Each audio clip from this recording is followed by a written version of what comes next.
అందరికీ శుభాభినందనలు. మీనరాశి ఈ 2026 జూన్ నెలలోకి అడుగుపెట్టేశాము.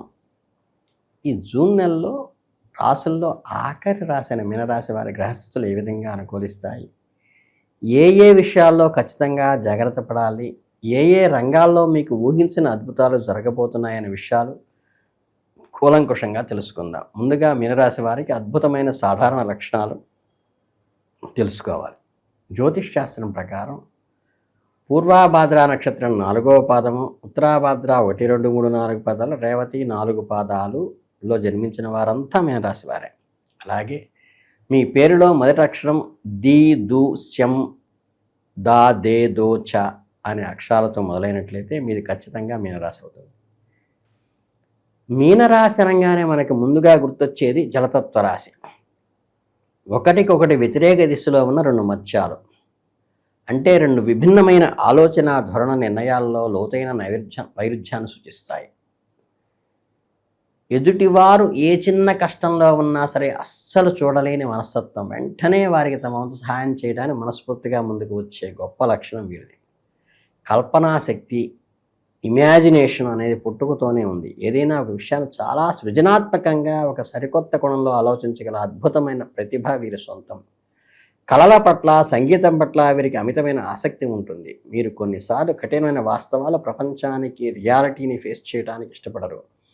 ఒకటి కలడకంటూ తమదైన ఒక అందమైన, సురక్షితమైన ఊహా ప్రపంచంలో జీవించడానికి ఎక్కువగా ఆసక్తి చూపిస్తారు. ప్రేమ వ్యవహారాల విషయంలో మీరు నిజాయితీగాను ఎంతో డీప్ కనెక్ట్ అయి ఉంటారు. తమ భాగస్వామికి ఎంతో ప్రాధాన్యత ఇస్తారు. ఎవరైనా వీరిని మోసం చేస్తే మాత్రం ఆ బాధ నుండి, డిప్రెషన్ నుండి బయటపడడానికి చాలా సమయం తీసుకుంటారు. వీరికి ఉన్న ఇంట్యూషను, ఏదైనా మంచి కానీ చెడు కానీ జరగబోయే పరిస్థితుల పలిగట్టే 6th సెన్స్ బాగా పనిచేస్తుంది.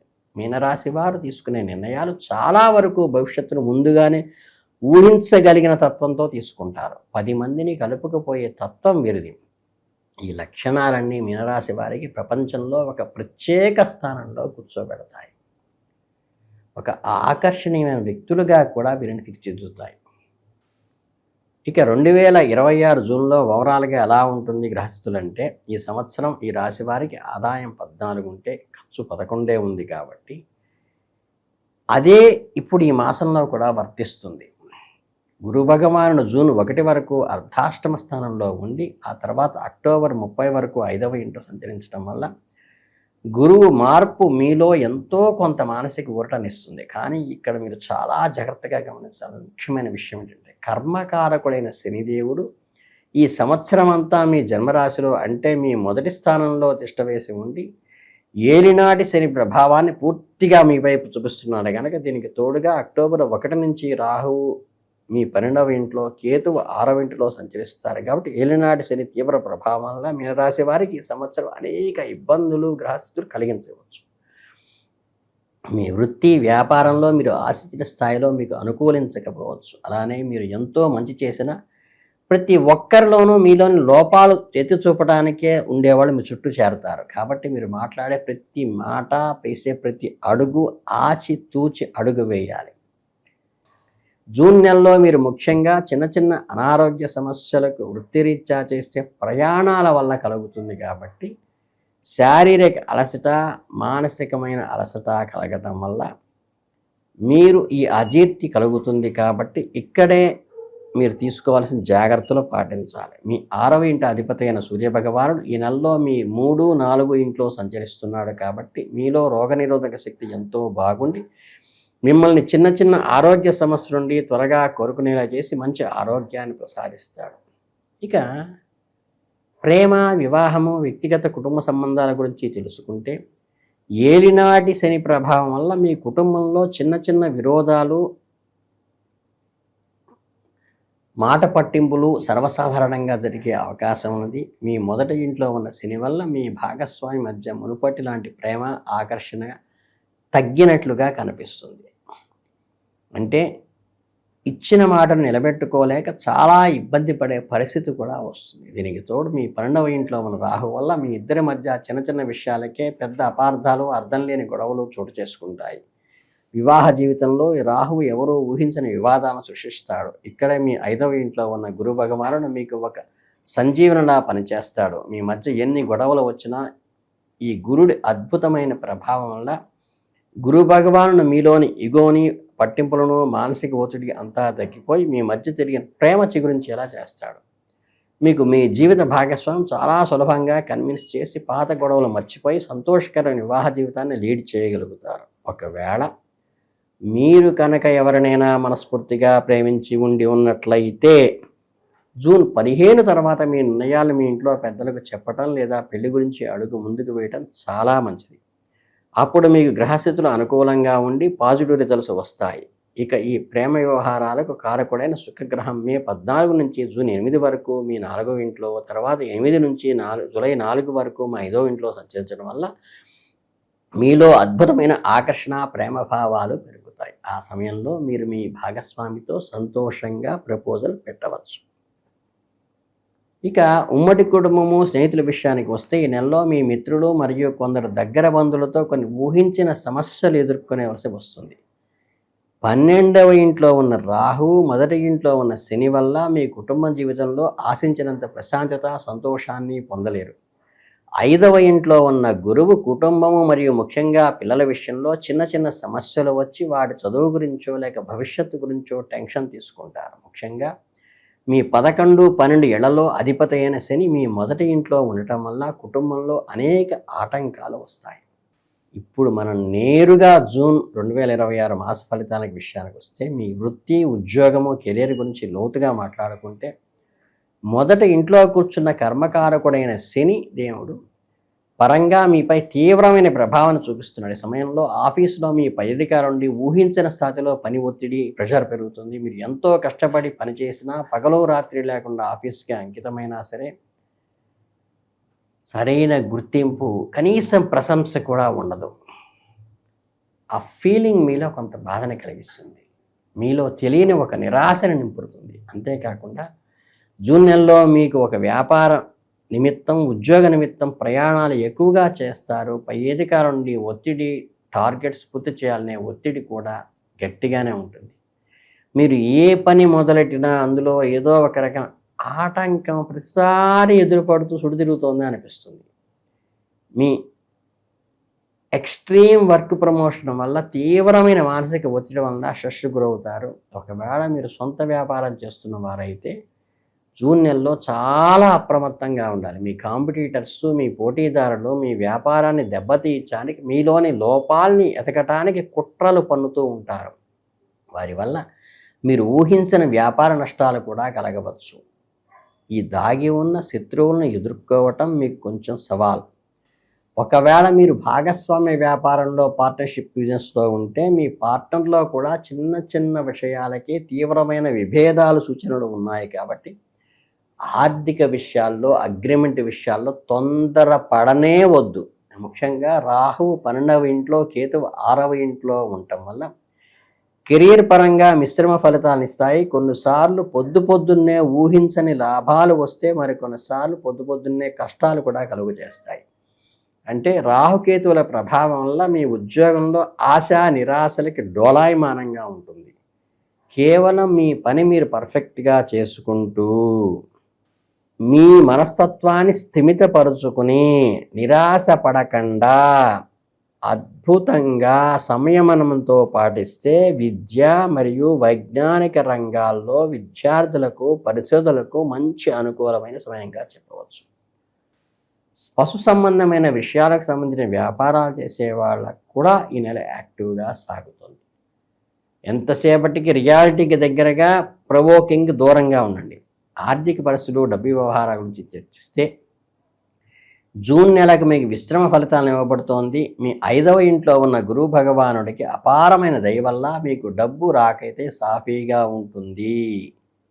కానీ షష్టవది సంపాదించిన డబ్బులో మీరు బాగా ఎంజాయ్ చేసే పరిస్థితులే ఉంటాయి. అత్యవసరంగా అయినా సరే ఎక్కడ నుండో ఒక చూడండి, సమయానికి డబ్బు అయితే అందుతుంది, అవసరాలు పెరుగుతాయి.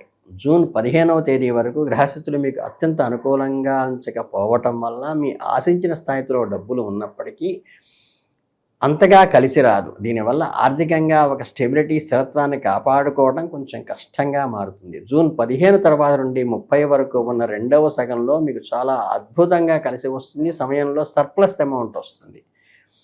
అంటే భవిష్యత్తు కోసం పొదుపు చేసే అవకాశం ఇక్కడ కలుగుతుంది. అయితే ఇక్కడ మీరు గమనించాల్సిన ముఖ్య విషయం ఏంటంటే 12వ ఇంట్లో కూర్చున్న రాహు వల్ల మీకు తెలియకుండానే చేతిలో ఉన్న డబ్బు ఆశల కోసం ఖర్చు పెడతారు.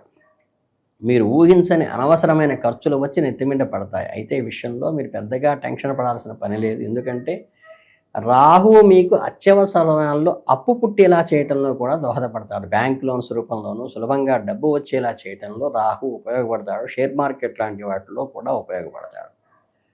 సైడ్ ఇన్కమ్ సంపాదించడానికి ఆయన కారకుడు. అలాగే మీ జాతకంలో 2, 9వ ఇంట అధిపతి అయిన కుజుడు ఈ నెలలో మీ 2, 3వ ఇంట్లో ఉండటం వల్ల మీ ఆర్థిక అవసరాలన్నీ తీరుతాయి. మంచి ధనాన్ని కూడబెట్టడానికి మీకు సరైన మార్గదర్శకాలు ఈ జూన్ నెలలో ఏర్పడతాయి. అంటే సామాన్య ధనప్రాప్తి కలుగుతోంది. కొన్ని ముఖ్యమైన విషయాల్లో ఎప్పటి నుండో ఎదురు చూస్తున్న శుభాలు జరిగే అవకాశాలు కూడా గట్టిగా ఉన్నాయి. వృత్తి వ్యాపారాల్లో కూడా మీకు మంచి ధనలాభం కలుగుతుంది. దీన్ని బట్టి ఇక ఆరోగ్యం విషయం గురించి చాలా జాగ్రత్తగా వినండి. ఏలినాటి శని తీవ్రమైన ప్రభావం చూపుతుంది కాబట్టి మీనరాశి వారికి అప్పుడప్పుడు ఆరోగ్య భంగాలు వచ్చే అవకాశం ఖచ్చితంగా ఉంటుంది. అయితే దేవగురువైన బృహస్పతి మీ 5వ ఇంట్లో బలంగా ఉండటం వల్ల మీ ప్రాథమిక ఆరోగ్యం చాలా బాగుంటుంది. మీరు మంచి ఫిట్నెస్ను కూడా మెయింటైన్ చేస్తారు. పెద్ద పెద్ద అనారోగ్యాలు ఏమీ మీ దరిచేరవు. కానీ 12వ ఇంట్లో ఉన్న రాహువు వల్ల మీకు అకారణంగా వచ్చే కాళ్ళ నొప్పులు, కీళ్ళ నొప్పులు, జాయింట్ పెయిన్స్ లాంటివి ముఖ్యంగా ఇబ్బంది పెడతాయి. మొదట ఇంట్లో అంటే జన్మరాశిలో ఉన్న శనిదేవుడి వల్ల మీకు జీర్ణ సంబంధమైన సమస్యలు, గ్యాస్ట్రిక్ ట్రబుల్స్, అజీర్ణం వచ్చే అవకాశం ఉంది. అయితే మీరు ఏ సమయంలో పడితే ఆ సమయంలో కాకుండా కరెక్ట్ సమయానికి టైమ్లీ మీల్స్ చేయడం చాలా ముఖ్యం. ఏది పడితే అది జంక్ ఫుడ్ తినకుండా సాధ్యమైనంత వరకు ఇంటి భోజనము, సాత్విక ఆహారం తీసుకోవడం మంచిది. కుటుంబ పరంగా ఏదన్నా లీగల్ ఇష్యూస్, పాత ఆస్తుల తగాదాలు, కోర్టు వ్యవహారాల సమయంలో మీ కుటుంబంలో ఇబ్బంది పెట్టే సూచనలు స్పష్టంగా ఉన్నాయి. మీలోని ఏకాగ్రత లోపించడము, పదే పదే మనసు పక్కదోవ పట్టడము, డైవర్ట్ కావటం వల్ల అవసరాల పైన సరైన శ్రద్ధ పెట్టలేక సతమతమవుతూ ఉంటారు. దీనివల్ల అనవసరమైన టెన్షన్లు మిమ్మల్ని మానసిక వేదనకు గురి చేస్తాయి. కుటుంబ సభ్యులతో మీరు మాట్లాడే మాటల్లో సరైన జాగ్రత్త లేకపోతే అవే మాటలు పెద్ద గొడవలకు దారితీస్తాయి. కాబట్టి వాదోపవాదాలకు దిగకుండా వీలైనంత వరకు సైలెంట్గా ఉండటము మీకే బెటరు. ఈ నెలలో మీరు చేసే దూర ప్రయాణం వల్ల మీకు ఎంతో మేలు జరుగుతుంది. ఈ చిన్న చిన్న గొడవలు సద్దుమణికి చివరికి మీకు చక్కని కుటుంబ సౌఖ్యం కూడా కలుగుతుంది. ఒకవేళ ఏదైనా కోర్టు వ్యవహారాల్లో పెండింగ్లో ఉంటే కోర్టు తీర్పులు కూడా మీకు అనుకూలంగా వచ్చేటువంటి మెండుగా సూచనలు ఉన్నాయి. మీరు ఏమాత్రం ధైర్యం కోల్పోవద్దు. 6వ ఇంట్లో ఉన్న కేతువు మీకు కష్టాలను ధీటుగా ఎదుర్కొనే అద్భుతమైన మానసిక ధైర్యాన్ని ఇస్తాడు. మీరు ఈ మిత్ర బంధువర్గాల సమస్య నుండి బయటపడే సామాన్య ధనలాభాలు కూడా పొందుతారు. ఇక చివరగా ఈ గ్రహ దోషాలకి తీవ్ర నుండి బయటపడడానికి, ప్రతికూల పరిస్థితులు అనుకూలంగా మార్చుకోవడానికి అద్భుతమైన కొన్ని పరిహారాలు చెప్తాను. అవి ఏంటంటే మీరు చాలా జాగ్రత్తగా నోట్ చేసుకోండి. మీరు నిద్రలేవగానే క్రమం తప్పకుండా పరమశివుడికి మూలమంత్రమైన ఓం నమః శివాయ అనే పంచాక్షరిని పఠించండి. మీ మనసుకు ఉన్న ఆందోళన దూరం చేసి అద్భుతమైన ప్రశాంతతనిస్తుంది. అలాగే మంగళవారం నాడు కేతు దేవాలయానికి ప్రత్యేక పూజలు చేయించండి. అలాగే ఫ్యామిలీలో ఉన్న ఆటంకాలు, లీగల్ ఇష్యూస్ అన్నీ నెమ్మదిగా తొలగిపోతాయి కేతు పూజ వల్ల. మరొక అత్యంత శక్తివంతమైన ఓం వాయుపుత్రాయ నమః హనుమంతుడి గురించి పూజ చేయడం వల్ల కూడా సాక్షాత్తు ఆంజనేయ స్వామి ఆశీస్సులు లభించడం వల్ల ఈ వాయు సంబంధమైనటువంటి లోపాలన్నీ తొలగిస్తాడు. మీకు ఏలినాటి శని సైతం ఎదిరించే మానసిక ధైర్యము ఆంజనేయ స్వామికి సింధూరం అలంకరించి దాని మీద తైలాభిషేకం చేయటం అనేటువంటి ఒక ప్రక్రియ ద్వారా కూడా శని దోషాల నుంచి పూర్తిగా తొలగిపోవచ్చు. మీ ఇష్టదైవాన్ని ఎల్లప్పుడూ మనసులో తలుచుకుంటూ ధ్యానం చేస్తూ ఉండండి. మీకు ఎప్పుడు వీలైతే అప్పుడు మీ పనుల మధ్యలో సమయం దొరికినప్పుడల్లా దగ్గరలో ఉన్న మీ ఇష్టదైవ దేవాలయాన్ని దర్శనమించడం, పుణ్యక్షేత్రాలు సంధించడం, దైవ సంబంధమైన సంవత్సరాల చురుగ్గా పాల్గొనడం చాలా మంచిది. ముఖ్యంగా పండుగ రోజుల్లో శుభదినాల్లో గుడికి వెళ్ళి దేవుడి నైవేద్యం సమర్పించి అక్కడ ఉన్న భక్తులకి పేదవారికి మీరు స్వయంగా అన్నదానం చేయటం వల్ల, ప్రసాద వితరణ చేయటం వల్ల మీకు వచ్చే ఎన్నో ఇబ్బందుల నుంచి కర్మ సిద్ధాంత ప్రకారం నివారణ అవుతుంది. అలాగే ఈ రాశి వారికి అదృష్టాన్ని ఇచ్చే రత్నాల గురించి కూడా పూర్వాభద్ర నక్షత్రం వారు పుష్యరాగం, ఉత్తరాభద్ర నక్షత్రం ఇంద్రనీలము, రేవతి నక్షత్రం వారు పచ్చరాయి ఉంగరాలను కుడి చేతికి ధరించండి, అవకాశం ఉన్నవారు మాత్రమే. ఈ మీనరాశి వారికి 1, 3, 4, 5, 7, 9 అనే అత్యంత అదృష్ట సంఖ్యలు. మీరు ఏ ముఖ్యమైన పనులు మొదలెట్టాలన్నా మంగళవారం, బుధవారం, గురువారం, శుక్రవారం ఎంచుకోవడం ఉత్తరం. ఇవి మీకు అదృష్ట వారాలు. మీ స్టార్ నెంబర్ వచ్చేసి 3. ఈ విషయాన్ని జాగ్రత్తగా దృష్టిలో పెట్టుకొని భవిష్యత్తును అడుగులు వేయండి. మీకు అద్భుతమైన కెరియర్ మీకు ఏర్పడుతుంది. ఆనందము, ఆరోగ్యము, అష్టైశ్వర్యాలతో ముందుకు వెళ్ళాలని మనస్ఫూర్తిగా కోరుకుంటున్నాను. మీ అందరికీ ఆల్ ది బెస్ట్ చెప్తూ శుభమస్తు. లోకా సమస్తా సుఖినో భవంతు.